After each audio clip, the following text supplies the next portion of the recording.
Olá, povo brasileiro! Hoje eu vou ler mais um capítulo deste livro, Autobiografia de um Yogi. Hoje eu vou ler o capítulo 24. O capítulo 24 está na página 242. Página 242, Autobiografia de um Yogi, capítulo 24. Eu me torno monge da Ordem dos Swamis. Mestre, meu pai anda ansioso para que eu aceite um cargo executivo na ferrovia Bengala a Nagpur, mas eu recusei categoricamente. Acrescentei com esperança: Senhor, não quer me ordenar monge da Ordem dos Swamis? Olhei suplicante para meu guru.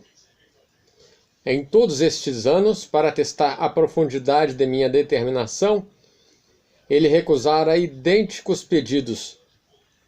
Hoje, entretanto, sorria com benevolência. Muito bem. Amanhã você será iniciado na Ordem dos Swamis. Ele continuou serenamente. Estou feliz porque persistiu em seu desejo de ser monge. Lahiri Mahasaya dizia frequentemente: se você não convida Deus para ser seu hóspede no verão, ele não virá no inverno da sua vida. O solteiro cuida das coisas que pertencem ao Senhor e de como agradá-lo, mas o casado cuida das coisas do mundo e de como há de agradar a esposa. Estas palavras estão registradas na Bíblia Sagrada, na primeira carta do apóstolo Paulo aos Coríntios, capítulo 7, versículos 32 e 33. Eu analisara a vida de muitos amigos que, após passar por certa disciplina espiritual, terminavam por casar-se. Lançados ao oceano das responsabilidades mundanas, esqueciam a resolução de meditar profundamente. Relegar o Senhor a um lugar secundário. Quem oferece a Deus um lugar secundário, nenhum lugar oferece. Ruskin. Relegar o Senhor a um lugar secundário em minha vida era para mim inconcebível. Ele é o único dono do cosmos e silenciosamente faz chover dádivas sobre os homens, vida após vida. Só existe uma dádiva que o ser humano pode oferecer em troca: o amor, que pode reter ou entregar-lhe. Ao desenvolver infinitos esforços para ocultar em mistério a sua presença nos átomos da criação, o Criador só poderia ter tido um motivo, um desejo sensível: que o homem o procurasse apenas de livre vontade. Com que luva de veludo de absoluta humildade ele cobriu a mão de ferro da onipotência? O dia seguinte foi um dos mais memoráveis de minha vida. Lembro-me de que era uma ensolarada quinta-feira do mês de julho de 1915.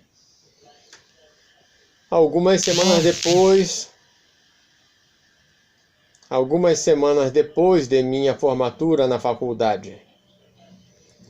No terraço interno de seu eremitério em Serampore, o mestre mergulhou um corte novo de seda branca na tintura ocre, cor tradicional da Ordem dos Swamis. Depois que o tecido secou, meu guru o colocou em volta do meu corpo, no estilo das vestes do renunciante. Algum dia você irá ao Ocidente, onde se prefere a seda, disse. Simbolicamente escolhi a seda para seu hábito, em vez do costumeiro algodão. Na Índia, onde os monges abraçam o ideal de pobreza, um swami vestido de seda é uma aparição incomum. Muitos yogis, porém, usam peças de roupa de seda, porque este tecido retém, melhor que o algodão, certas correntes sutis do corpo. Sou avesso às cerimônias, observou Sri Yukteswar. Eu o ordenarei swami na forma Bidvat, não cerimoniosa. Bibidisa, ou iniciação solene no grau de swami, inclui uma cerimônia do fogo, na qual se realizam ritos funerários simbólicos. O corpo físico do discípulo é representado como morto, cremado na chama da sabedoria. Ao recém-ordenado swami, então se dá um cântico, como este Atma é Brahma. Literalmente significa esta alma é espírito. O Supremo Espírito, o incriado, é inteiramente incondicionado. Neti, não isto, não aquilo. Mas no Vedanta é com frequência mencionado como Sat Chit Ananda, isto é, ser, inteligência, bem-aventurança. Então se dá um cântico como este Atma é Brahma, ou tu és isso, ou eu sou ele.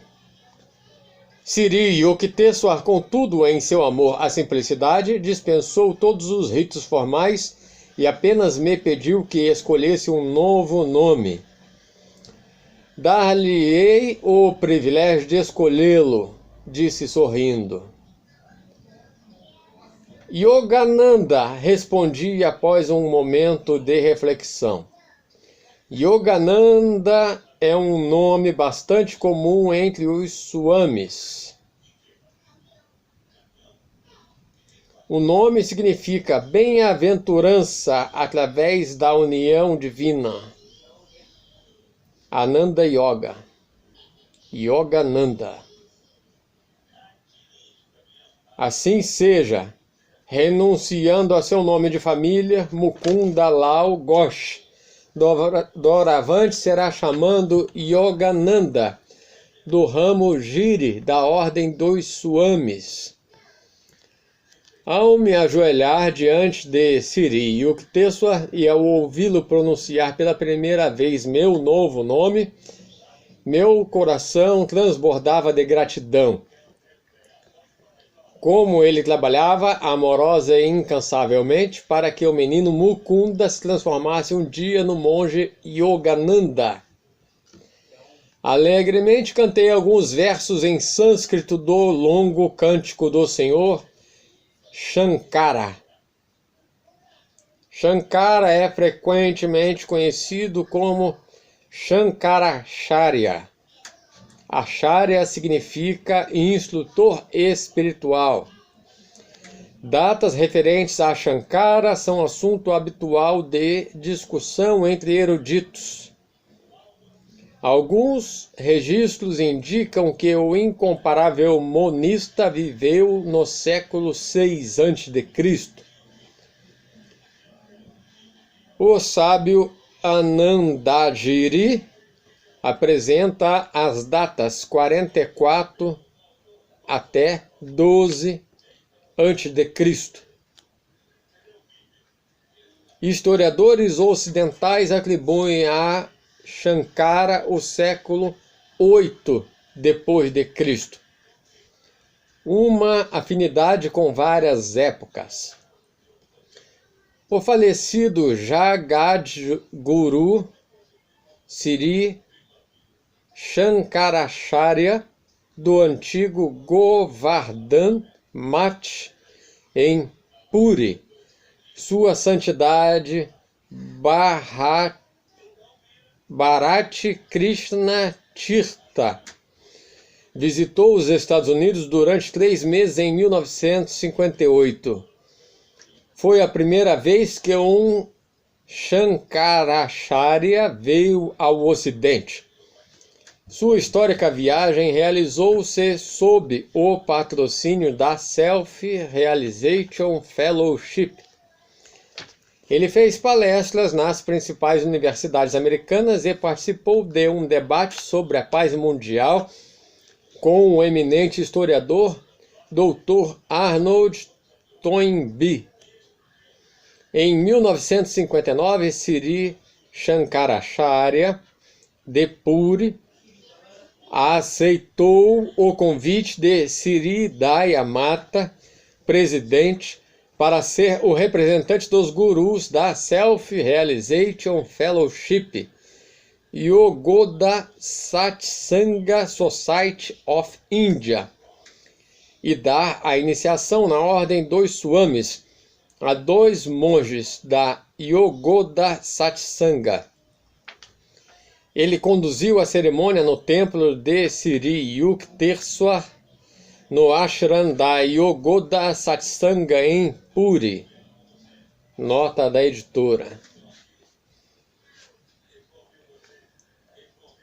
Nem mente, nem intelecto, nem ego, nem sentimento, nem céu, nem terra, nem metais eu sou. Eu sou ele, Santo Espírito, eu sou ele. Nem nascimento, nem morte, nem casta eu tenho. Pai, mãe, não os tenho. Eu sou ele, Santo Espírito, eu sou ele. Além dos voos da fantasia, sem forma eu sou, permeado às ramificações de toda a vida. Escravidão não temo, sou livre, sempre livre. Eu sou ele, Santo Espírito, eu sou ele.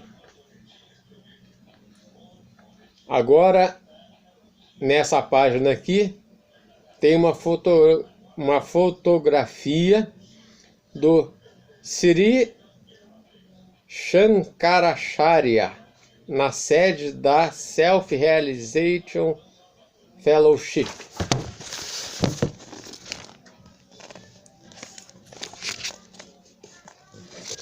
Aí, esse é o Sri Shankaracharya. Esse é o Sri Shankaracharya.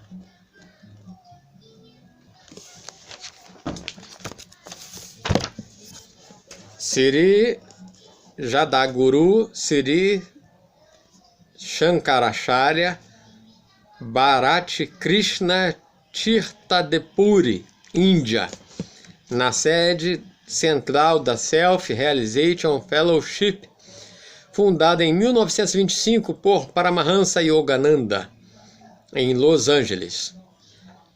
Em 1958, o Jagadguru, líder da Ordem dos Swamis, fez uma visita de 3 meses aos Estados Unidos sob os auspícios da Self-Realization Fellowship. Foi a primeira vez na história da antiga Ordem dos Swamis que um Shankaracharya viajou ao Ocidente. Todo Swami pertence à ordem monástica que é reverenciada na Índia, desde épocas imemoriais, reorganizada em seus moldes atuais, séculos atrás, por Shankaracharya. Desde então vem sendo conduzida por linhagem ininterrupta de venerados mestres, cada um sucessivamente herdando o título de Jagadguru Sri Shankaracharya. Muitos monges, talvez 1 milhão, constituem a Ordem dos Swamis. Para nela entrar, preenchem a exigência de receber a iniciação de homens que são eles próprios Swamis. Assim, todos os monges da Ordem dos Swamis traçam sua linhagem espiritual a partir de um só Guru, Adi, o primeiro, Shankaracharya. Fazem votos de pobreza, desapego a posses, castidade e obediência ao chefe ou à autoridade espiritual.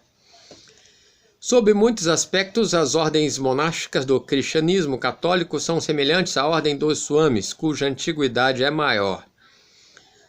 Ao novo nome, o Swami acrescenta uma palavra que indica seu vínculo formal com uma das 10 subdivisões da ordem dos Swamis. Estes dasanamis, ou designações, incluem o de Giri, montanha, ao qual Swami Sri Yukteswar Giri e, portanto, eu próprio pertencemos. Entre outros ramos encontram-se Sagara, mar, Bharati, terra, Puri, área, Saraswati, sabedoria da natureza, Tirtha, lugar de peregrinação, e Aranya, floresta. O nome monástico de um Swami, geralmente terminado em Ananda, bem-aventurança suprema, representa sua aspiração de atingir a emancipação através de uma senda, qualidade divina ou estado específico, amor, sabedoria, discernimento, devoção, serviço, yoga. A designação indica a harmonia com a natureza. O ideal de prestar serviço altruísta a toda a humanidade e de renunciar aos laços e ambições pessoais leva a maioria dos Swamis a empenhar-se ativamente em trabalho humanitário e educacional, na Índia ou às vezes em outras regiões do mundo, livrando-se de preconceitos de casta, credo, classe, cor, sexo ou raça. Um Swami segue os mandamentos da fraternidade humana. Sua meta é a união absoluta com o Espírito. Tanto dormindo quanto acordado, impregna sua consciência com o pensamento: eu sou ele, e vaga contente pelo mundo sem ser do mundo. Apenas desse modo pode justificar seu título de Swami, aquele que procura alcançar a união com o Swa, ou ser. Sri Yukteswar era um Swami e um Yogi. Um Swami, formalmente um monge, em virtude de seu vínculo com a venerável ordem, nem sempre é um yogi. Quem pratica uma técnica científica para a realização divina é um yogi. Pode ser casado ou solteiro, homem de responsabilidades mundanas ou de laços religiosos formais. Um Swami pode seguir apenas a senda do raciocínio árido ou da fria renúncia, mas um yogi se empenha num procedimento definido, passo a passo, que disciplina o corpo e a mente e gradualmente liberta a alma, não aceitando razões emocionais nem crenças como certezas. Pratica uma série de exercícios de eficácia rigorosamente comprovada, estabelecidos pela primeira vez pelos antigos rishis. Em todas as épocas da Índia, a yoga produziu homens que se tornaram realmente livres, verdadeiros Cristos yogis. Como qualquer outra ciência, a yoga é aplicável a povos de todos os climas e épocas. A teoria difundida por certos escritores ignorantes de que a yoga é perigosa e imprópria para os ocidentais é inteiramente falsa e, lamentavelmente, impediu que muitos estudantes sinceros buscassem suas múltiplas bênçãos. Yoga é um método para restringir a turbulência natural dos pensamentos. Estes, se não forem dominados, impedem todos os homens imparcialmente em todas as terras de vislumbrarem sua verdadeira natureza, que é espírito. Como a luz curativa do sol, a yoga é benéfica tanto para os orientais como para os ocidentais. Os pensamentos da maioria das pessoas são inquietos e caprichosos. É patente a necessidade da yoga, a ciência do controle da mente. O antigo Rishi Patanjali define yoga como neutralização das ondas que se alternam na consciência. Desconhece-se em que época viveu Patanjali, embora muitos estudiosos o situem no século II a.C. Os rishis escreveram tratados sobre uma vastidão de assuntos com tão penetrante visão que os séculos têm sido importantes para desatualizá-los. Contudo, para a posterior consternação dos historiadores, os sábios não fizeram nenhum esforço para estampar em suas obras literárias o selo de suas personalidades e as datas em que a escreveram. Sabiam que suas curtas vidas eram apenas temporariamente importantes como lampejos da grande vida infinita, que a verdade é intemporal. É impossível gravar-lhe marcas registradas e não é propriedade de ninguém.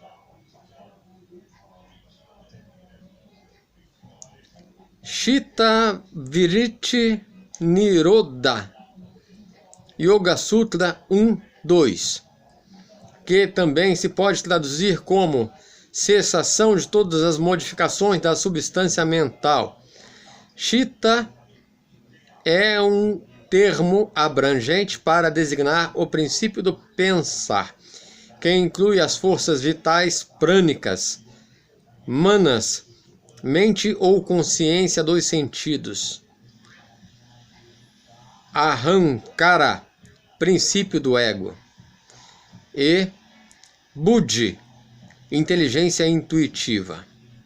Vritti, literalmente redemoinho, refere-se às ondas de pensamento e emoção que incessantemente sobem e descem na consciência do homem. Nirodha significa neutralização, sensação, controle. Seu livro Yoga Sutras, curto e magistral, forma um dos 6 sistemas da filosofia hindu. Em contraste com as filosofias do Ocidente, todos os 6 sistemas hindus compreendem não apenas ensinamentos teóricos, mas também práticos. Os 6 sistemas ortodoxos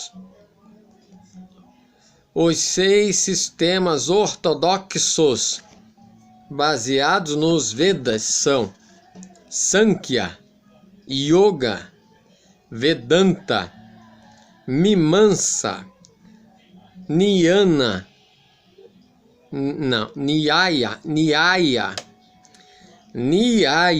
e Vaisesika.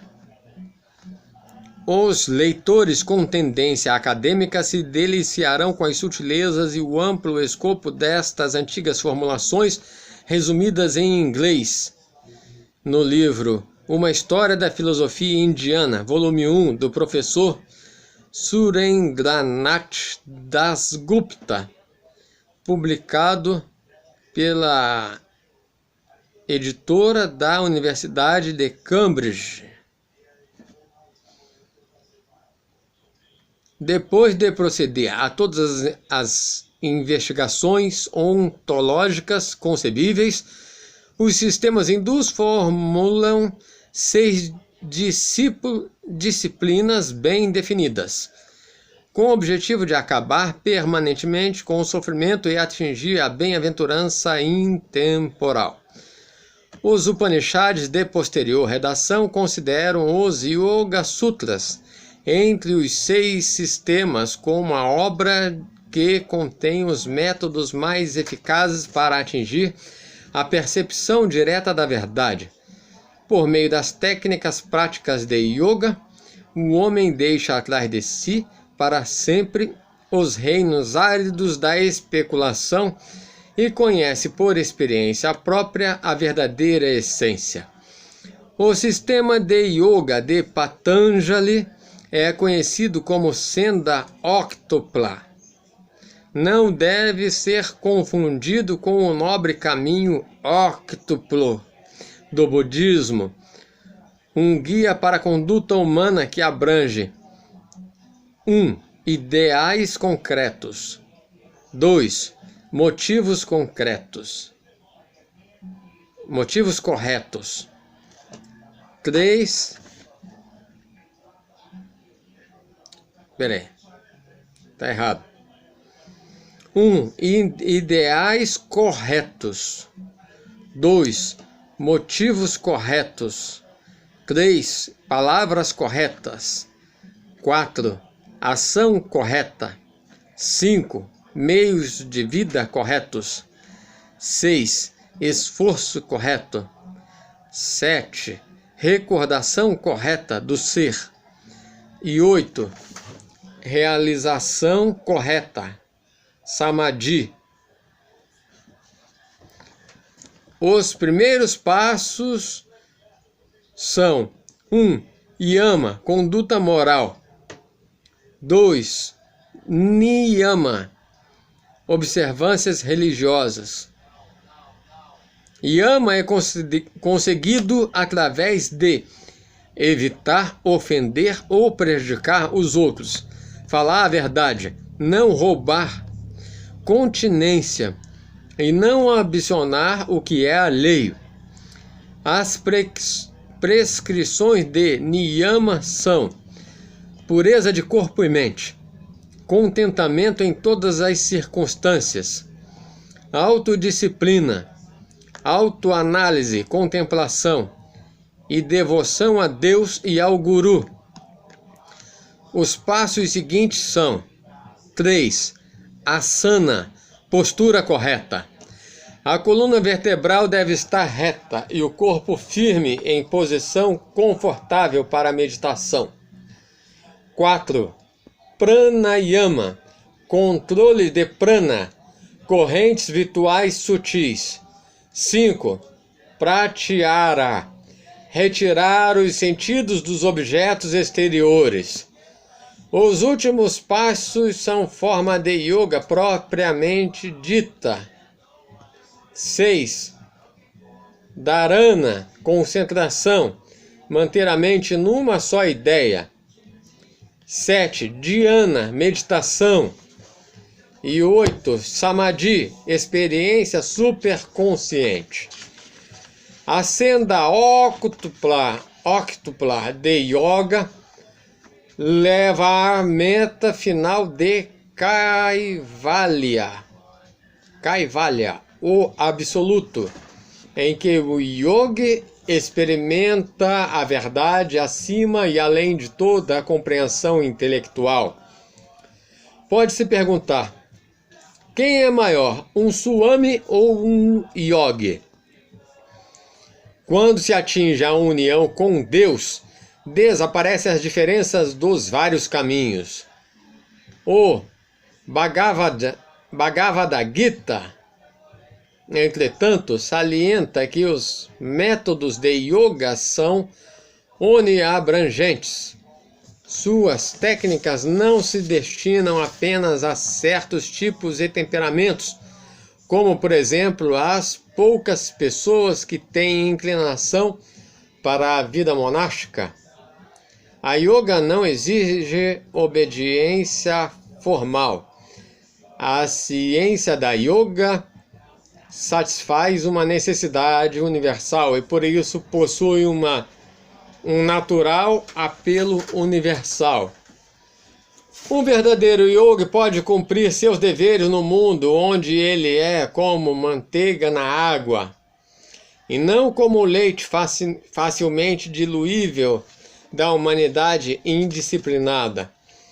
O cumprimento das responsabilidades mundanas não separa o homem necessariamente de Deus, desde que sua mente se mantenha livre de desejos egoístas e desempenhe seu papel na vida como um instrumento voluntário do divino. Existem vários grandes homens vivendo hoje em corpos americanos, europeus ou em outros corpos não hindus, que embora nunca tenham ouvido as palavras yogi e swami, são, todavia, verdadeiros exemplos de ambos os termos, através de seu serviço desinteressado à humanidade, de seu domínio sobre paixões e pensamentos, de seu sincero amor a Deus ou de seus grandes poderes de concentração. Eles são, em certo sentido, yogis, pois determinaram para si mesmos a meta da yoga, autocontrole. Estes homens poderiam ascender a altitudes ainda maiores se lhes fosse ensinada a ciência definida da yoga, que possibilita o governo ainda mais consciente da mente e da vida do indivíduo. Certos escritores ocidentais compreenderam a yoga apenas superficialmente, mas os críticos nunca foram praticantes. Entre muitos atenciosos tributos à yoga, pode-se mencionar o do Dr. C.G. Jung, Carl Jung, famoso psicólogo suíço. O Dr. Jung escreveu: quando um método religioso se anuncia como científico, pode ter certeza de obter público no Ocidente. O Dr. Jung participou do Congresso Indiano de Ciências em 1937 e recebeu o título honorário da Universidade de Calcutá.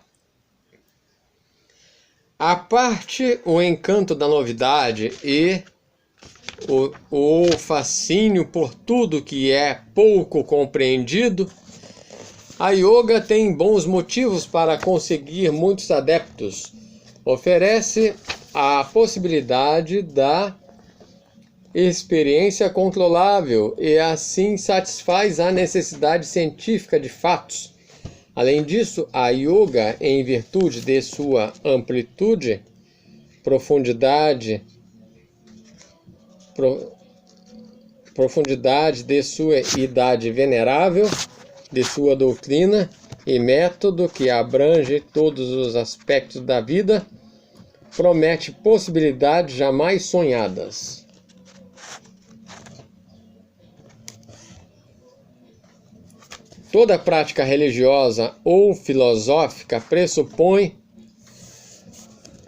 Toda prática religiosa ou filosófica pressupõe uma disciplina psicológica, isto é, um método de higiene mental.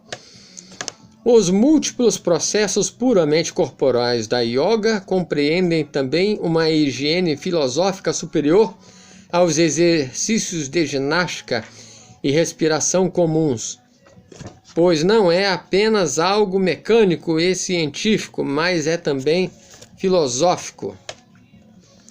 O Dr. Jung refere-se aqui a Hatha Yoga, um ramo especializado de posturas corporais e técnicas para promover saúde e longevidade.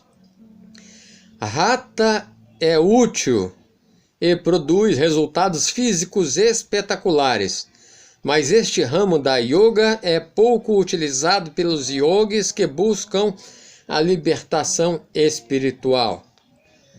Ao treinar as partes do corpo, unifica-os com a totalidade do espírito, como se torna bem claro, por exemplo, nos exercícios de pranayama, onde o prana tanto é o alento quanto a dinâmica universal do cosmos. A prática da yoga seria ineficaz sem os conceitos nos quais se fundamenta. Combina o físico e o espiritual de maneira extraordinariamente completa. No Oriente, onde estas ideias e práticas se desenvolveram e onde durante milhares de anos uma tradição ininterrupta criou as necessárias bases espirituais, a yoga é, em minha opinião, o método apropriado e perfeito para fundir corpo e mente, de modo a formarem uma unidade inquestionável.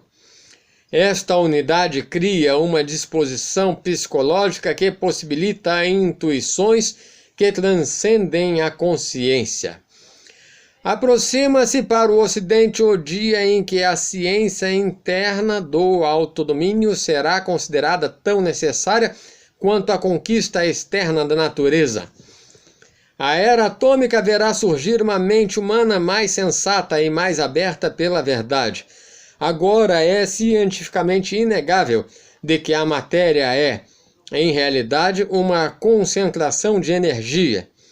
A mente humana pode e deve liberar dentro de si mesma energias maiores do que as contidas nas pedras e nos metais, a fim de que o gigante atômico material, recentemente desencadeado, não se volte contra o mundo em destruição insensata. Um benefício indireto da preocupação da humanidade com as bombas atômicas pode ser um maior interesse prático pela paciência da yoga, um verdadeiro abrigo à prova de bombas. Muitas pessoas mal informadas falam da yoga no sentido da Hatha Yoga, ou consideram-na magia, com rituais obscuros e misteriosos para alcançar poderes espetaculares. Quando os eruditos, porém, falam da yoga, referem-se ao sistema exposto nos Yoga Sutras, também conhecidos como aforismos de Patanjali, Raja Yoga, Raja Yoga. O tratado abrange conceitos filosóficos de tal grandeza que chegou a inspirar comentários de alguns dos maiores pensadores da Índia, inclusive o iluminado mestre Sadasivendra.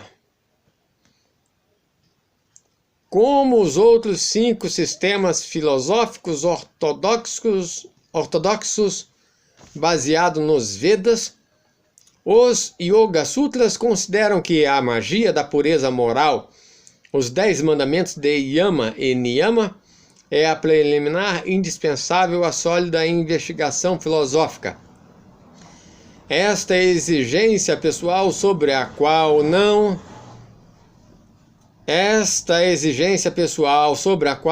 se insiste no Ocidente, tem conferido duradoura vitalidade às 6 disciplinas indianas. A ordem cósmica, Rita, que sustenta o universo, não é diferente da ordem moral que governa o destino do homem. Quem não se dispõe a observar os preceitos morais universais não está seriamente decidido a investigar a verdade. A seção 3 dos Yoga Sutras menciona vários poderes yogis miraculosos, vibhutis e siddhis. O verdadeiro conhecimento é sempre poder. A senda da yoga divide-se em 4 etapas, cada uma com sua expressão de vibhuti. Alcançando certo poder, o yogi sabe que passou com êxito nos testes de uma das 4 etapas. O surgimento de poderes característicos evidencia a estrutura científica do sistema yogi, no qual se eliminam ilusões e fantasia do praticamente sobre seu próprio progresso espiritual. Exige-se a prova. Patanjali previne o devoto de que a unidade com o espírito deve ser o único objetivo, e não a posse de vibhutis, meras flores incidentais ao longo da senda sagrada. Deve-se procurar o eterno doador, e não seus dons fenomênicos. Deus não se revela ao buscador que se satisfaz com percepções menores. Assim, o yogi esforçado cuida de não excitar seus poderes fenomênicos para não originar falso orgulho e para que não o distraiam de entrar no estado final de Kaivalya. Quando o yogi atinge seu objetivo infinito, exerce ou não os vibhutis conforme quiser.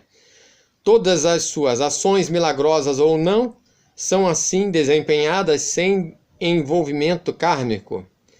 A limalha de ferro do karma é atraída apenas para onde ainda houver um imã de ego pessoal. Fim do capítulo 24.